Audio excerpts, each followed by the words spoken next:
Thank you, and thanks for inviting us. Yeah, we were together at Dicken's house, and it's always a joy to share anywhere in the world with Dicken. We do a lot of things online. We've also traveled to quite a few places Mm. over the years, haven't we? We've been to many places together, and so it's always a joy.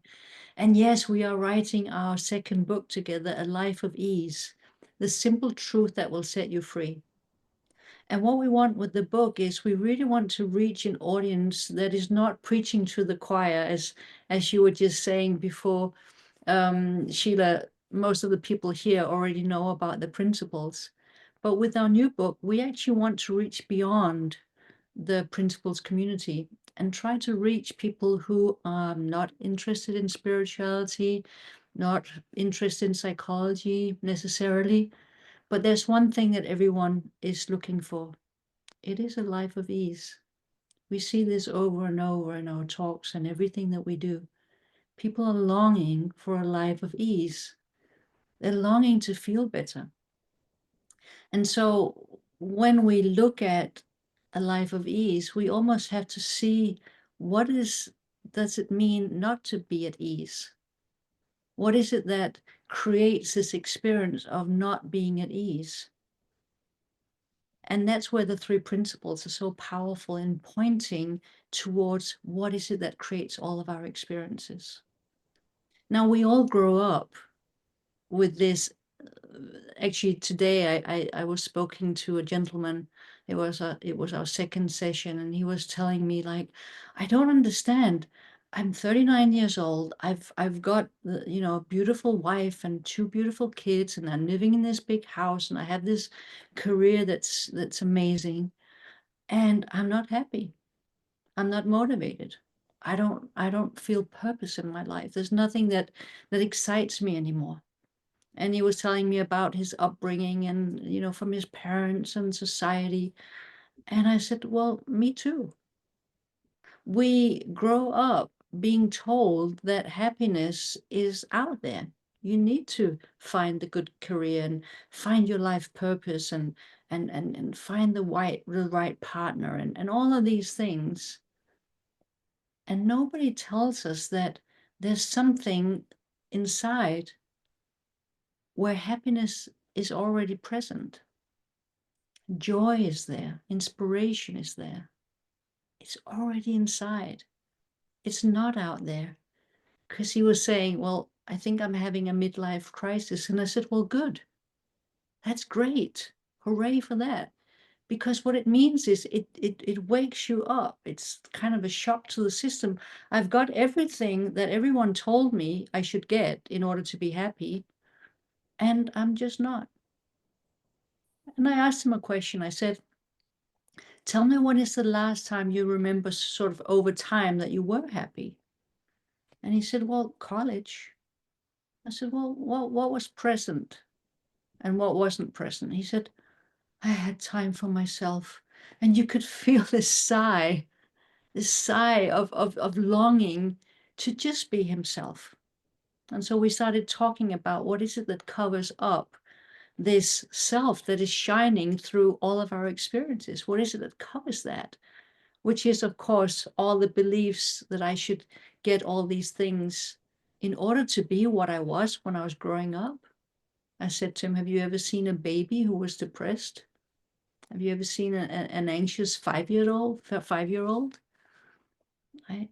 So it's so interesting how we have it already inside, and then we cover it with beliefs and concepts and careers, and we get into the hamster wheel. And all the time, because feels like we're getting further and further away from home, and we long to just be back. So that's really what we want to speak about. Is we all know this feeling of unease. Like I'm tight. I'm tired. I'm in the hamster wheel, and it's going so fast. I don't know how to get out of it, because now I do have a mortgage and I do have a family and and how can I possibly be happy when I have all these things? And I pointed something out to him that I want to share with you. I said to him, So tell me of a time where you feel like you are just completely yourself, because that was what he was longing for. And he said, well, I love going to the forest and plucking mushrooms. And I said, well, what's, because he kept saying, oh, I'm longing to what is my purpose? I need to find my purpose. I said, when you're in the forest, do you miss a purpose? He goes, no.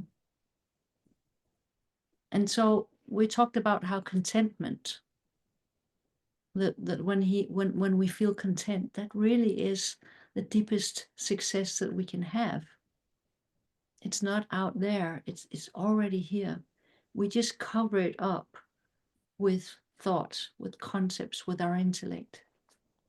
I sometimes like to use the metaphor of going down a slope on skis, and where most of us are taught to just go on one ski, like the ski of the intellect.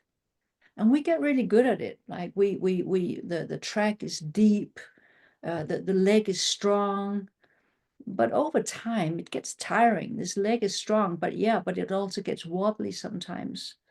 And we kind of have an intuition that there is something here. I don't quite know what it is because I can't see it really. I could sense that there's something here and I long for it. I really long for this. But I'm skiing down the slope and I'm doing my best and I'm really getting tired and exhausted and stressed. And I sense this, but I don't know how to get there. That's a question that both Dicken and I get so often. Well, how do I get there? I know there's something, but how do I get there?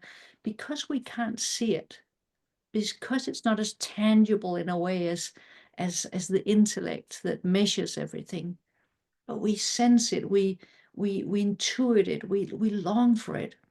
And so the three principles is really a way of showing people it's here, and we need both.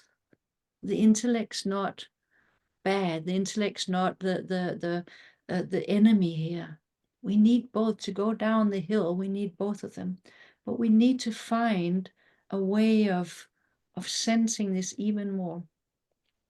So the principles point towards this formless, this divine spiritual essence that we already are. Mm. And when we feel it, when we know it, when we sense it, when we Sydney Banks was always talking about the feeling. When we get into this feeling, oh, then we get the sense of ease. And the more we point people to that which is already here, we already are it, the more we start moving through life with greater ease with our intellect, because we need it. You can't do anything without your intellect. But if it's the only thing you are skiing on, you're gonna get exhausted. So that's really what we're trying to point people towards, is there is a way that you can use your intellect wisely while being, by resting as being the human being that you are.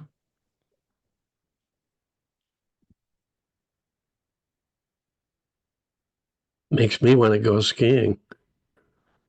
Man, I'm ready.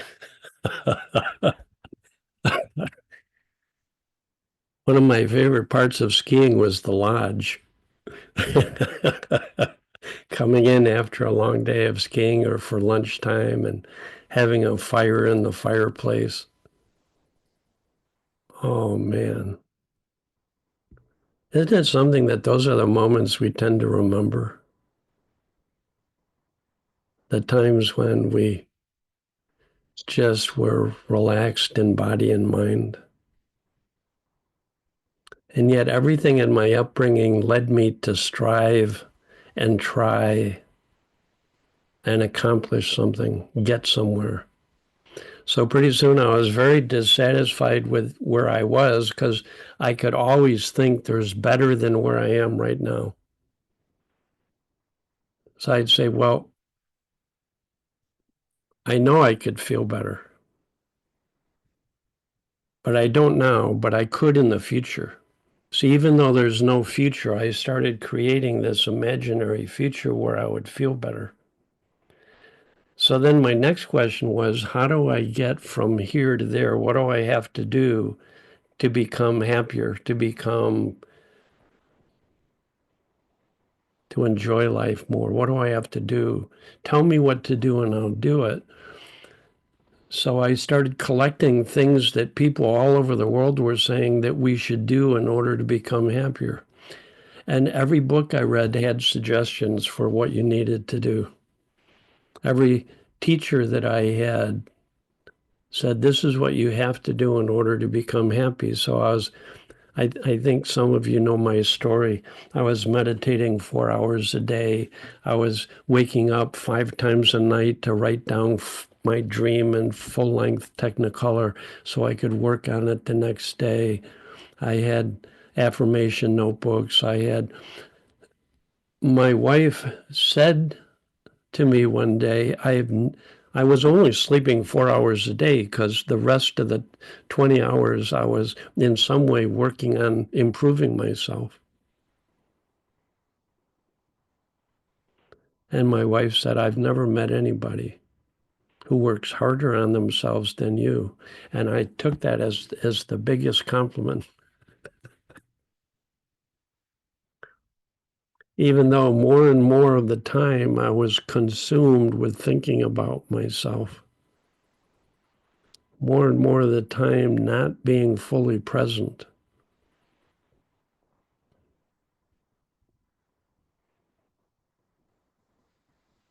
Then I had kids.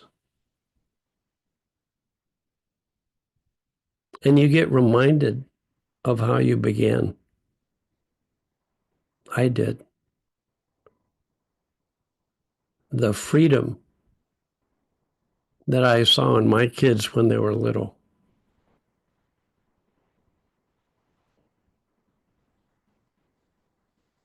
Reminded me of when I was young. Reminded me when I was free. Reminded me when I was not striving and trying to improve myself. I was only interested in one thing, playing. And it's very interesting. You can't be in your head and playing at the same time. It's really simple. While you're thinking, you can't play. Or if you try to play while you're thinking, you won't enjoy playing. You won't enjoy what you're doing.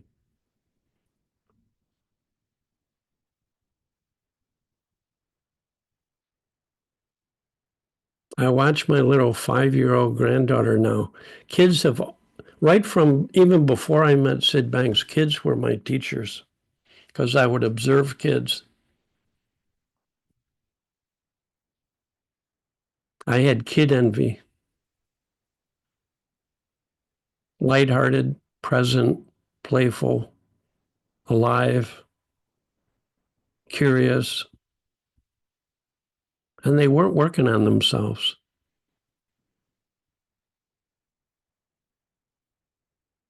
They weren't trying to figure out the purpose in life. So I watch my little 5-year-old and she runs around. If I could just show you a picture of her face, it's just joy personified, glee, delight, laughing, just having fun. And now that she's 5, there are times when her older brother does things and she'll get really upset. You know how long her huge upsets last? Like it's the end of the world upset? Rarely longer than 5 minutes. And there's one reason alone. She is more interested in becoming present so she can start playing again than she is thinking about herself and her life. And to me, it's very curious. When I observe adults, when they get upset, they do the exact opposite of what we used to do when we were 5. They do more thinking. I don't care what they're thinking about. You can't be happy while you're thinking. You can't feel peaceful while you're thinking. It's impossible. Try it. be with someone you love and keep thinking about something and wait how long before they say something to you about, hello, are you here? Try and convince someone you love them if you're thinking all the time, because you can't experience love while you're thinking.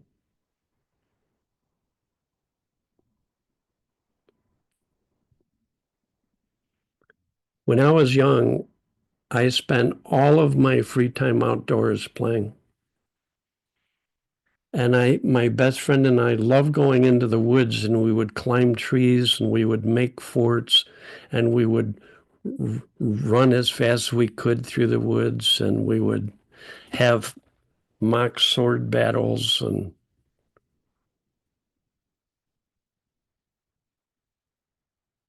climb the highest tree. When I was young, I prided myself that I could swing a tree back and forth and then leap over and grab another tree next to it. Go from top of trees.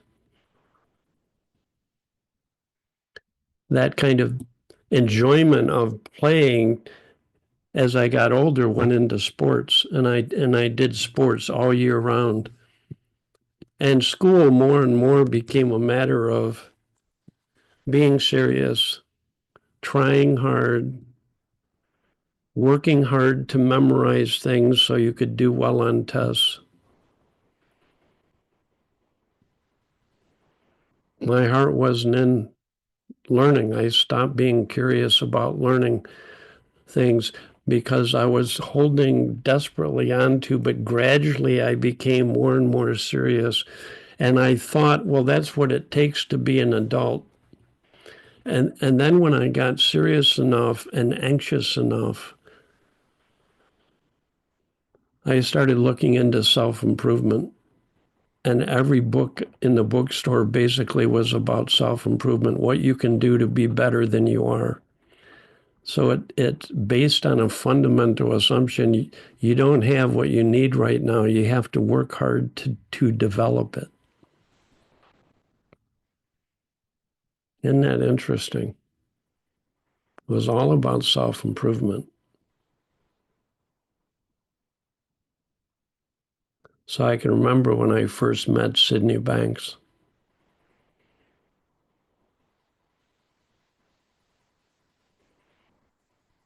who basically said trying is thinking that creates stress.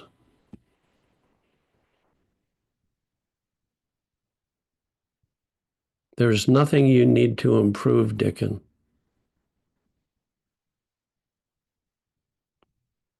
You're connected to the universe. And the vast majority of the universe is formless, pure energy. And in his enlightenment experience, he realized that pure energy is infinite, it's formless, it's full of intelligence, it's conscious, and it's infinitely creative, full of creative potential. And he said, Dicken, you're part of that in the same way a wave is part of the ocean. So in your depths, you're wise, you're fully conscious, and you're full of creative potential. Always. And you can't develop it. It's fully developed. It's what's living you. There's nowhere to go to get it. And while you're thinking, you can't experience the benefits of that intelligence, that conscious state, that power to create thought and experience.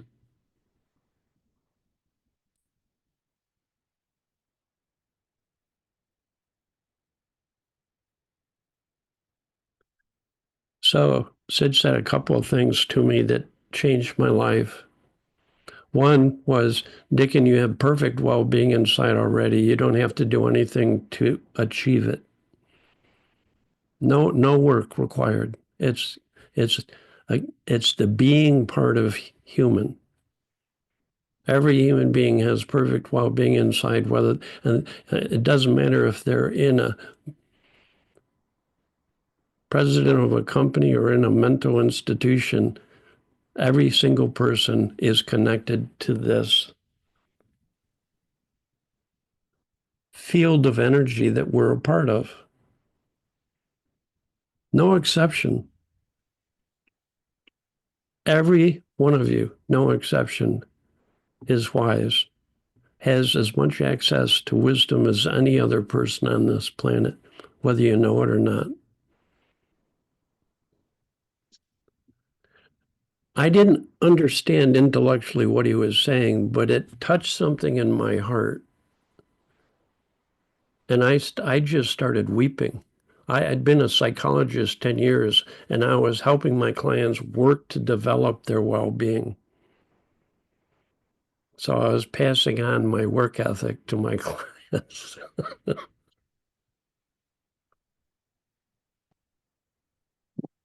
I wanted them to meditate. I wanted them to work on their dreams. I wanted them to keep affirmation notebooks. I wanted them to do journals. I encouraged them.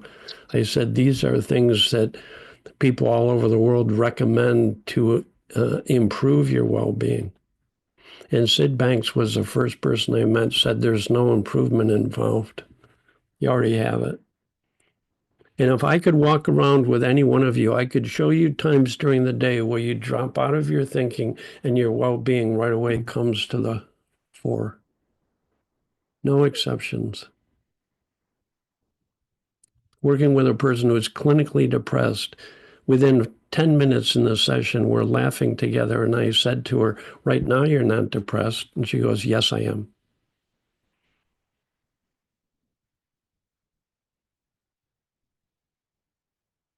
Because she hadn't learned the second thing that's important for people to learn. See, I want everybody to learn you're connected to the beautiful dimensions of what our universe provides. It's wise enough to create everything that exists. So when our minds are quiet, it creates beautiful things in us, through us. It wouldn't be called wisdom if it didn't do that. Sid says, if you can take one little step beyond your precious thought system, just for 1 second, you'll touch the most beautiful quiet space within. And if you touch that space, this was one of the last things he said before he died. If any one of you touch that space just for a second, something beautiful must come into you. So isn't it ironic that most of us, when we feel stress or upset or tense, we do more thinking? We try to figure out what to do, how to deal with it, what it means, what to say innocently. Because we haven't learned yet that beyond our intellect, there's this quiet intelligence that is just waiting to bring us exactly what you need in that moment to deal with any kind of situation you're dealing with. It'll bring you new thinking. It'll bring you feelings that uplift. It'll bring you new perspectives. It'll bring you words that are helpful. It'll bring you whatever would be helpful for you in that moment. But we have to be open and receptive in order to receive that signal. In the same way, a radio, if it's not tuned in right, it won't pick up the radio waves that are already in the air. You'll just get static. So while we're thinking about our problems, we get a lot of static.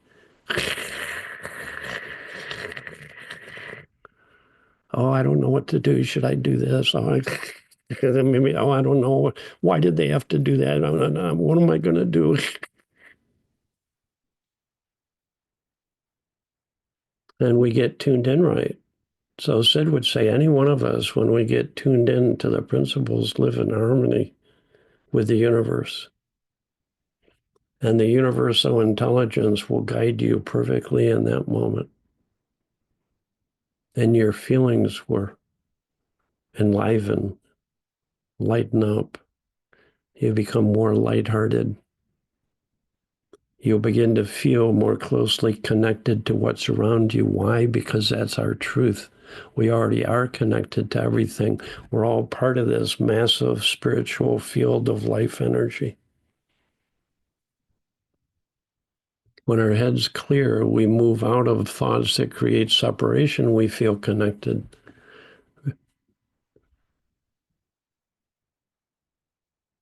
It's what allows me to fall in love with my wife over and over again, is that when I get quiet, I feel better.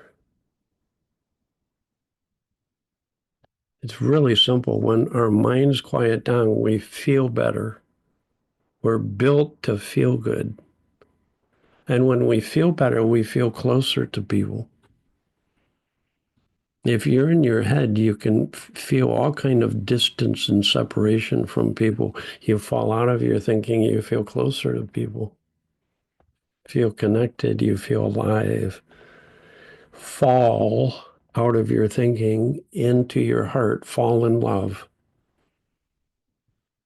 It's just like we fall asleep, we let go of our thinking, and we go into a very restful, relaxed, quiet place, and then we go beyond that into sleep.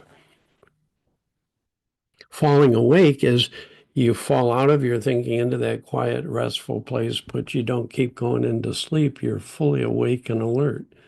That's how they describe a meditative state of mind. Completely at rest, but alert, awake,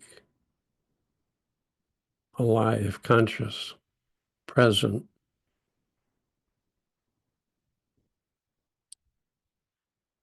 And then I started having insight after insight that when I was playing as a kid, the only thing that happened was I got out of my head and into my heart and filled up with good feeling and enjoyed the moment. And my senses came alive and I enjoyed the moment. And I felt a deep intimacy with trees, with people.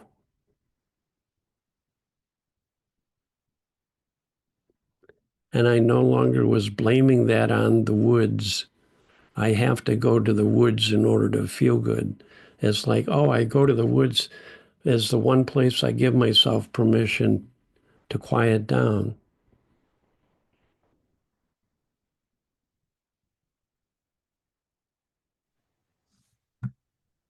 Doesn't mean you throw away your intellect. It means that when you're able to find a balance between thinking about things and as soon as you feel tension, it's your invitation to fall into this deeper space.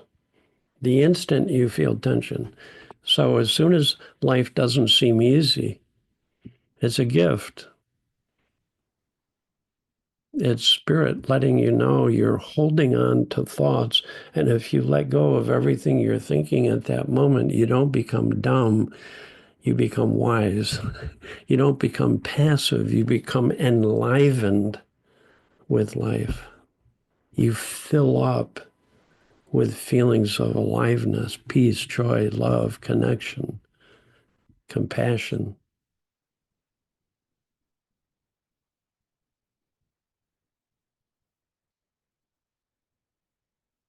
You begin to appreciate two things: how easy it is for any one of us at any moment, no matter who we are, to get caught up in our thinking and get lost because we no longer have that connection to deeper well-being and wisdom temporarily.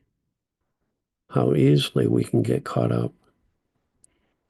And no matter how easily we get caught up, we have the capacity to wake up to the fact we're caught up, to let go of what we're thinking, to fall open and receptive, and be uplifted, inspired, motivated, enlivened, renewed, made new again. Be ye renewed in spirit.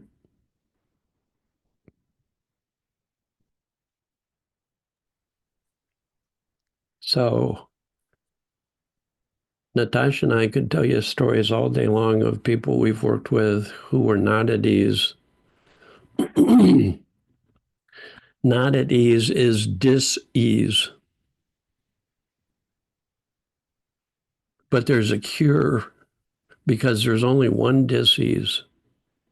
There's only one psychological, this is what I learned from Sydney Banks, there's only one psychological problem for any human being ever.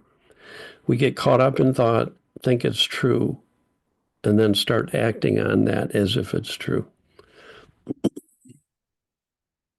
There's one cure. You wake up to your true nature. You find out that when you're a thought away from surrendering into this moment as it is, no matter what you're feeling or thinking, it doesn't matter. You have two people who are really upset. One is doing more thinking and the other is falling into the present moment. How far away is the present moment for anybody ever? And it's only in the present moment we can experience well-being. We're a thought away in every moment from what we're looking for. So one problem, one cure. That more than anything, learning, I've only learned two things. I live in the experience of my thinking. And when I'm not holding thought and fall open, I begin to reconnect with this deeper dimension, this loving, alive, wise, passionate energy that knows how to create and operate life. I get into harmony with that.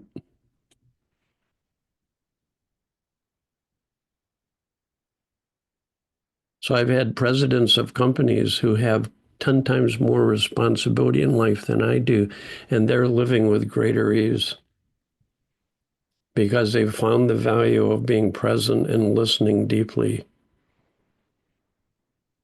and staying close to this inner guidance who can think, use their beautiful intellects wisely and think about anything until it starts creating tension, stress, or upset. Then they close their laptop, close it, become present.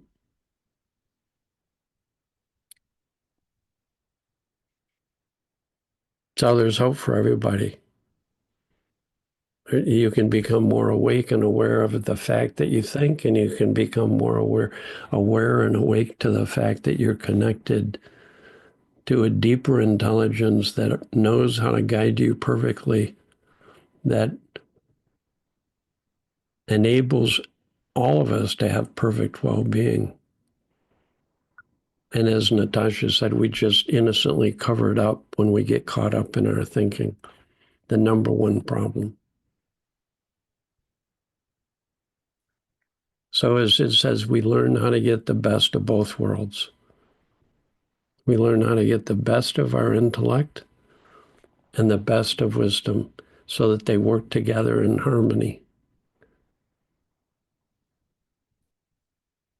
Then you get a human being who's not afraid to have any feeling.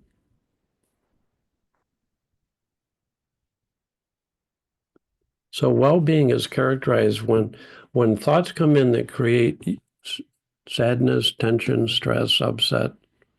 With understanding, you just let those thoughts flow through you. So you're living in the flow. That's one characteristic of ease that I wanted to talk about is flow. And the other character is that if you're not holding on to those thoughts, you'll be like my little 5-year-old granddaughter, and within 5 minutes of your greatest upset, you'll be over it. It's called being resilient. And it's built into every human being to be resilient. And if you're resilient, you're a healthy happy human being.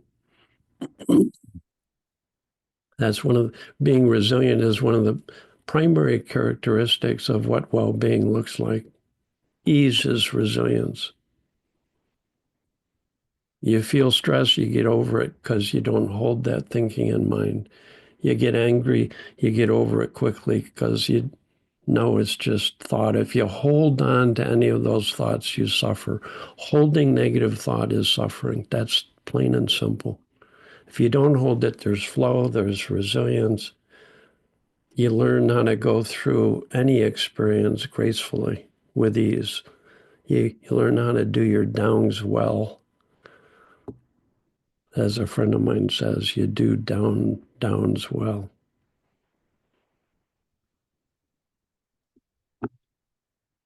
Okay.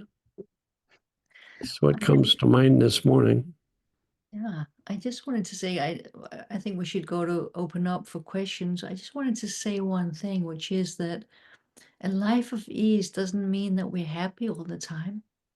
A life of ease doesn't mean that we are in difficult circumstances. A life of ease doesn't mean that we don't go up and down. We do all the time. What a life of ease means is we have understanding about what it is that creates our experience. And we know how to get back home. We know how to find that track that's forgotten sometimes, like the missing link that Sydney Banks was speaking about. We know how to get back. So when Dicken and I get caught up, and we do that all the time, it's not that we don't get caught up, it's that we know how to get back. And that is what makes it a life of ease. That's what makes it a life in harmony with creation itself, using both intellect and wisdom.